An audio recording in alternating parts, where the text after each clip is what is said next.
ታጣቂዎቹ ሰብረው አሰብ ገቡ። መቀሌ በድሮን ተጥለቀለቀች። አውዳሚው የጦር መሳሪያ ኤርትራ ገባ። ኢሳያስ ከሳውዲ ሳይወጡ የፈሩት ደረሰ። የቀይ ባህር አፋሮች ድንበር ጥሰው አሰብ ገቡ።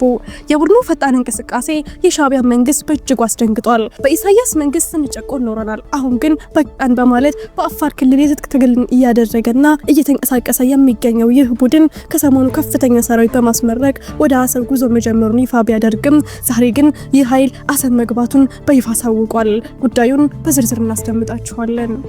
የአክሱሙ የህወሓት መሪዎች ስብሰባ ቀጠለ። ድሮኖቹ መሪዎች ያሉበት ሆቴል ላይ ያነጣጠሩ። የህወሓት አጀንዳ ለመፍጠር የሚደረግ ሩጫና ጦርነቱን ዳግም ለማስጀመር የሚደረግ ጥድፊያ አሁንም እንደቀጠለ ነው። በሃይማኖት ቦታ ሳይቀር ፖለቲካ አጀንዳውን እያሰማ ያለው ቡድኑ የጀመረው ስብሰባ አሁንም ማጠናክሮ የቀጠለ ሲሆን በመቀሌ የተጀመረው የህወሓት አመራሮች ላይ ያነጣጠረው የድሮን አሰሳ ግን አመራሩንና ህወሓትን የሰበሰበውን ህዝብ አስክቷል። ይህም ሌላኛው አበይት ጉዳያችን ነው። በሌላ ዜና ከባድ የጦር መሳሪያ ኤርትራ ገባ። ግብጽ በይፋ ሻዕቢያን ማስታጠቅ ጀመረች። መነሻው ካይሮ ያደረገ የጦር መሳሪያ የጫነው አውሮፕላን ምጽዋ ላይ ተራገፈ። ኢሳያስ ከረፈደም ቢሆን የጦር መሳሪያ ሸመታውን ተያይዘውታል። ይህ የጦር መሳሪያ የተራገፈው ኢሳያስ አፈወርቂ ከሁለት ወር በፊት ወደ ግብጽ ጉብኝት ካደረጉ በኋላ ነው። ግብጽ በቀኝ እጇ ሻዕቢያን እያስታጠቀች፣ በግራ እጇ ደግሞ ካይሮ የሚኖሩ ኤርትራውያን ስደተኞችን በዘመቻ መልክ እያሰረች መሆኑ ተሰምቷል። ዝርዝሩን ይዘነዋል፣ ታደምጡታላችሁ። ሰላም ውድ ቤተሰቦች እንደምናላችሁ። ይህ ዜና ላፍታ ነው። ቪዲዮውን ላይክ በማድረግ ይጀምሩ እያልን ወደ ዝርዝር ዜናዎች አለፍን። የአፋር ታጣቂ ቡድን አሰብ ገባ። ኢሳያስ አፈወርቂ ወደ ሳውዲ ባቀኑበት ማግስት ባሉበት ያስደነገጣቸው የተለያዩ ጉዳዮች እየተሰሙ ይገኛሉ። የኢሳያስን መንግስትን ለመጣል የትጥቅ ትግል ከሚያደርጉ ቡድኖች መካከል የሆነው ከሰሞኑ ከፍተኛ ቁጥር ያለው ሰራዊት ያስመረቀው የቀይ ባህር አፋሮች አሰብ መግባታቸው ተሰምቷል። ይህም ዜና የኢሳያስ መንግስት ከፍተኛ ድንጋጤ ውስጥ የከተተ ሆኗል።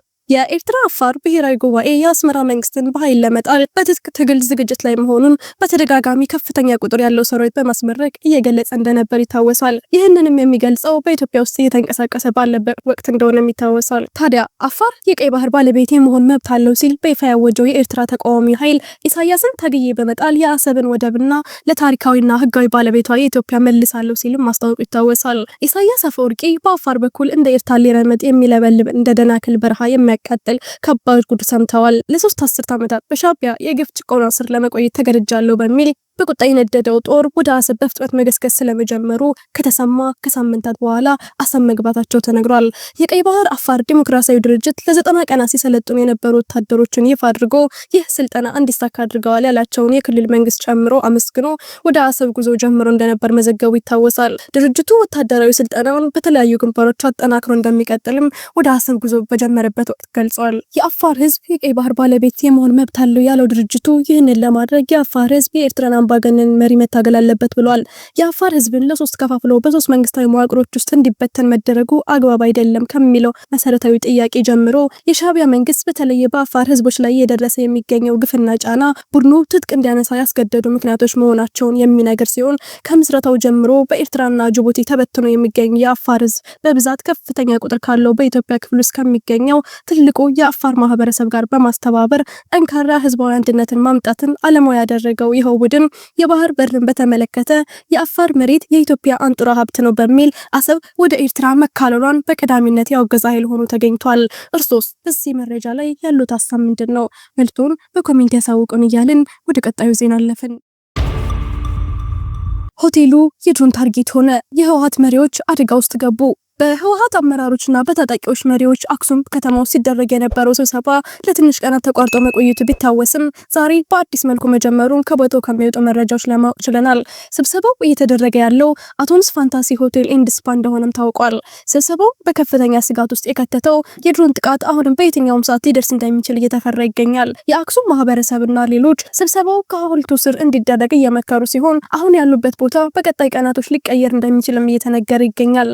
ለአመታት የቀበራቸውን መሳሪያዎች ከጉድጓዱ አውጥቶ ለከባድ ጦርነት እየወለወለ የሚገኘው ህወሓት በአየር ኃይል አነፍናፊ ድሮኖች በቁጥጥር ውስጥ እንደሆኑ ከትላንት ጀምሮ በስፋት እየተነገረ ይገኛል። ትላንት አመሻሹን ከወደ መቀሌ የወጡ መረጃዎች የህወሓት ጀነራሎች በድሮን መታደን ስለመጀመራቸው ያመላከተ ሲሆን በመቀሌ የተጀመረው የህወሓትን ወታደራዊ አመራሮች ኢላማ ያደረገው የድሮን ቅኝት ዛሬም በአክሱም መቀጠሉ ተሰምቷል።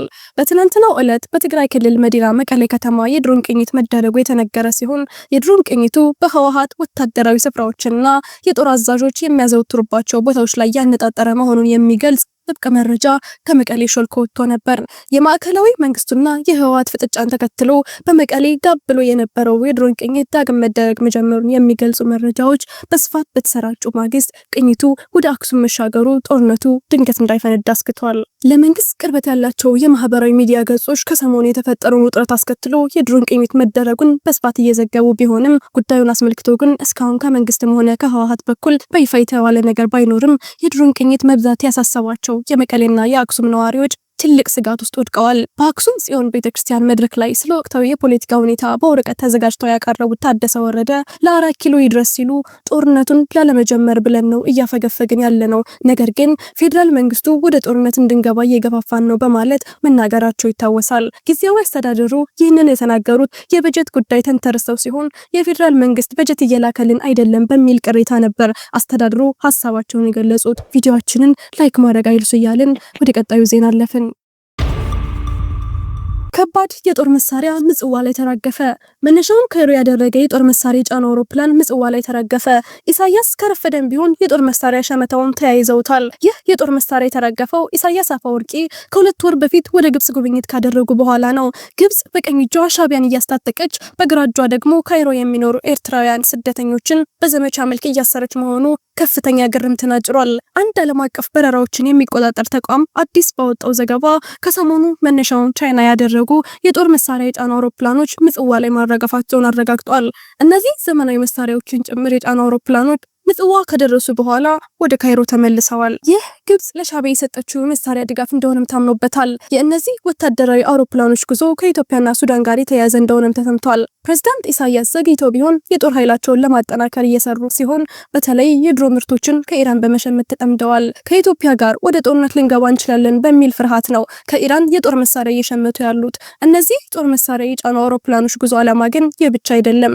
በሱዳን በሚደረገው ጦርነት ድጋፍ ለማድረግ ጭምር ያለመ ነው ተብሏል። የአልቡርሃን ኃይል ድጋፍ የሚያገኘው በኤርትራ በኩል እንደሆነ ይታወቃል። ሰሞነኛው ወታደራዊ እንቅስቃሴም ለሱዳን እንዲደርሱ በማለት እንደሆነም ተነግሯል። አልሲሲ በእንዲህ መልኩ ሻቢያን እስከ አፍንጫው ያስታጠቁ፣ በጎን ደግሞ ኤርትራውያን እያሳደዱ ነው። ከሰሞኑ በግብጽ ያሉ በርካታ ኤርትራውያን ስደተኞች ላይ ያተኮረ ዘመቻ መከፈቱ ተሰምቷል። ይህ ስደተኞች ላይ የተከፈተው ዘመቻ የሰው ሕይወትን እስከ መቅጠፍና ከፍተኛ እስርን እስከ ማስከተል የደረሰ መሆኑን ቢቢሲ ትግርኛ ካነጋገራቸው ስደተኞች ለማወቅ ችለናል።